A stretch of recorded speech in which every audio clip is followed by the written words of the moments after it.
এবারের ঈদে প্রেক্ষাগৃহে দর্শকের চোখে কান্না ঝরিয়েছে সিয়াম আহমেদ অভিনীত জঙ্গলি সিনেমা, যেখানে উঠে এসেছে বাবা মেয়ের গল্প। বলা যায় এক যুবকের বাবা হয়ে ওঠার গল্প।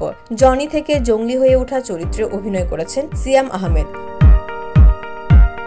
পর্দায় সিয়াম নৈরিতার অভিনয় দর্শকদের হৃদয়ে নাড়া দিয়েছে। বিশেষ করে তাদের এই গল্প যেন ঢাকার চাকুরিজীবী এক দম্পতিকে বেশি ছুঁয়ে গেছে। সিয়ামের সিনেমা দেখে সন্তান দত্তক নেওয়ার সিদ্ধান্ত নিয়েছেন তারা। ঘটনা খুলে বলা যাক, অদিতি ও আবির দুজনেই চাকুরিজীবী। বিয়ের পর কেটে গেছে অনেক বছর, কিন্তু সাংসারিক জীবনে এখনও সন্তানের মুখ দেখেননি। সম্প্রতি স্বামী স্ত্রী মিলে প্রেক্ষাগৃহে হাজির হয়েছিলেন সিয়ামের জঙ্গলি সিনেমা দেখবেন বলে। বসুন্ধরা, উত্তরা, বনশ্রী, কুড়িল ও বাড্ডা সহ রাজধানীর বিভিন্ন স্থানে অভিজাত ও অত্যাধুনিক মানের ফ্ল্যাট কেনার এক নির্ভরযোগ্য প্রতিষ্ঠান প্লেজেন্ট প্রপার্টিজ লিমিটেড।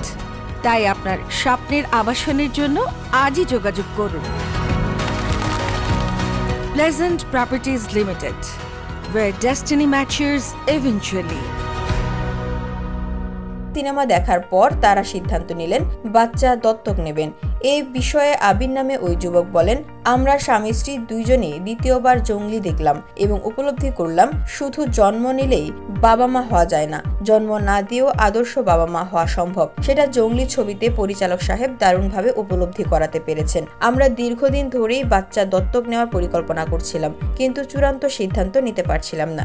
আবির যখন কথা বলছিলেন, পাশে দাঁড়িয়েছিলেন তার স্ত্রী অদিতি। তিনি বললেন, এমন ছবি সমাজের সব বাবা মায়েদের দেখা উচিত। যারা বাবা মা হননি তাদের আরো বেশি দেখা দরকার। সন্তান জন্ম দিলেই বাবা হওয়া যায় না। বাবা হওয়ার দারুণ এক লেসন রয়েছে জঙ্গলি সিনেমায়।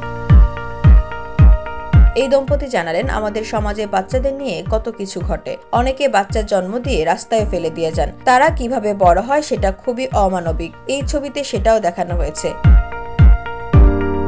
VOD Bangla news desk.